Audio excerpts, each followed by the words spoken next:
নমস্কার, আমি সাগর। আপনার সামনে যে মুহূর্তটি ভেসে উঠেছে এটি আমারই তৈরি রাজস্থানের একটি বিখ্যাত খাবার ঘেবর। আমি ভালোবেসে নাম দিয়েছি মৌচাক পিঠে, বা এটি অনেকের কাছে মৌচাক মিষ্টান্ন বলেও পরিচিত। তো আজকে যেটা বানিয়েছি সেটা হচ্ছে মৌচাক পিঠে। তো দেখি মৌচাক পিঠেটা কেমন লাগছে।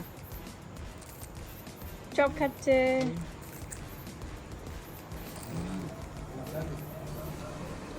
গোপে জড়ে আছে।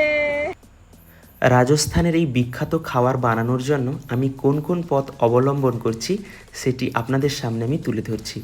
প্রথমে আমি মিক্সিং বলে হাফ কাপ মতো গাওয়া ঘি নিয়ে নিয়েছি।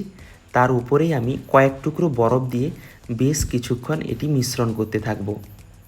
বেশ কিছুক্ষণ মিশ্রণের পরে আমি দেখব একটি টেক্সচার চলে এসছে, বা মাখনের মতো অনেকটা তৈরি হয়ে গেছে।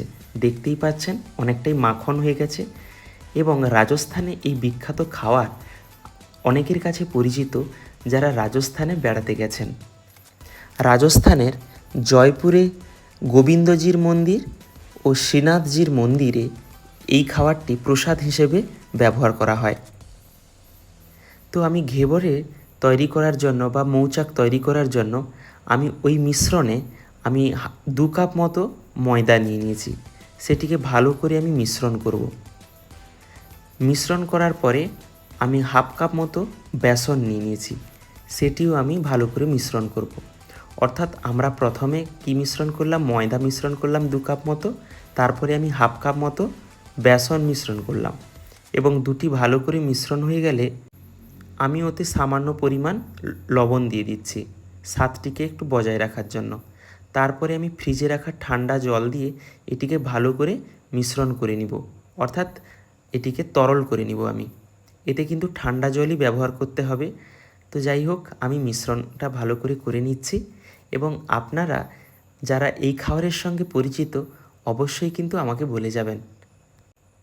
ভাবতেই পারিনি যে রাজস্থানের এরকম একটি বিখ্যাত খাবার আমি আজকে আপনাদের সামনে তুলে ধরব।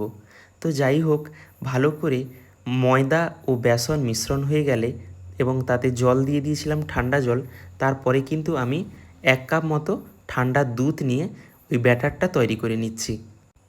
এটিকে আমি বেশ কিছুক্ষণ কিন্তু মিশ্রণ করে নেব, যাতে কোনো ধরনের ডেলা না থাকে ভিতরে, বা অনেক অনেক সময় আমরা দেখি ডেলা বেঁধে যায় ময়দাগুলো, সেগুলো যেন না থাকে।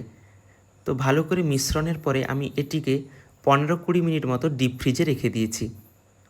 তারপরে আমি বের করে একটি ঝাঁঝরিতে বা একটি ছাঁকনিতে এটি ভালো করে আমি ছেঁকে নিব।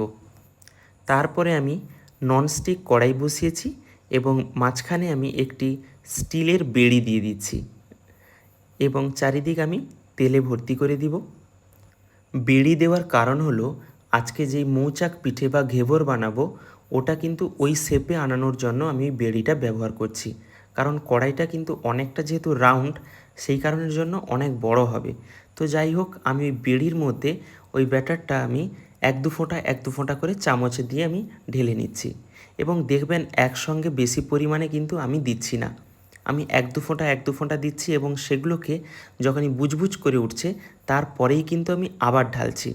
এবং যখন দেখব চারিদিক পুরো রাউন্ড হয়ে গেছে, আমি কিন্তু ব্যাটার দেওয়াটা বন্ধ করে দিব। অর্থাৎ যে মিশ্রণগুলো আমি দিচ্ছি সেগুলো কিন্তু আমি আর দেবো না।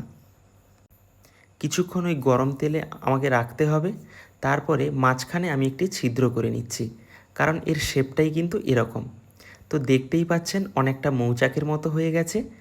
তো যাই হোক, কিছুক্ষণ পরে ভালোভাবে সেট হয়ে গেলে আমি মাঝখানে একটি কাঠের স্টিক দিয়ে আমি ওই মৌচাকটা তুলে নেব, অর্থাৎ রাজস্থানের বিখ্যাত ঘেবর আমি তুলে নেব। তারপরে দেখি কত সুন্দর করে কিন্তু বানানো হয়ে গেল রাজস্থানের বিখ্যাত ঘেবর।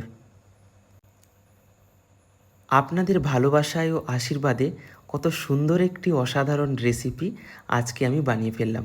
ভীষণ আনন্দ লাগছে আপনাদের সঙ্গে শেয়ার করতে।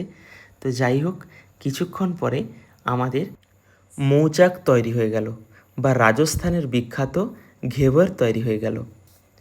এটি রাজস্থানের একটি জনপ্রিয় খাবার, যা রাজস্থানে বেড়াতে যাওয়ার পর্যটকদের এটি ভীষণ প্রিয়। তো জয়পুরের গোবিন্দজির মন্দির ও শ্রীনাথজির মন্দিরে এটি প্রসাদ হিসেবেও ব্যবহার করা হয়। তো মৌচাকে মধু থাকবে না তা কখনো হয়? তো আমি মৌচাকে কয়েক ফোঁটা মধু ভরে নিচ্ছি। তার উপরে আমি বেশ কয়েকটি উপকরণ দিয়ে নেব। আমি কাজু ও চেরি দিয়ে এবং মধু দিয়ে এটিকে উপভোগ করব। এবং বিভিন্ন জায়গায় এটিকে তৈরি করা হয় বিভিন্ন রকম উপকরণ দিয়ে। এবং রাজস্থানে এর উপরে কিছু শুকনো ফল বা নানান কিছু দিয়ে এটিকে ভোগ নিবেদন করা হয় বিভিন্ন মন্দিরে। তো যাই হোক, নিত্য নতুন রেসিপি আমার কিন্তু ভীষণ লাগে এবং এই আমার উপস্থাপনাটি কেমন লাগলো আপনারা কিন্তু অবশ্যই জানাবেন। বাড়িতে আপনাদের প্রিয়জনদের সঙ্গে এই রাজস্থানের বিখ্যাত খাবার অবশ্যই কিন্তু উপভোগ করুন, দেখবেন ভীষণ ভালো লাগবে।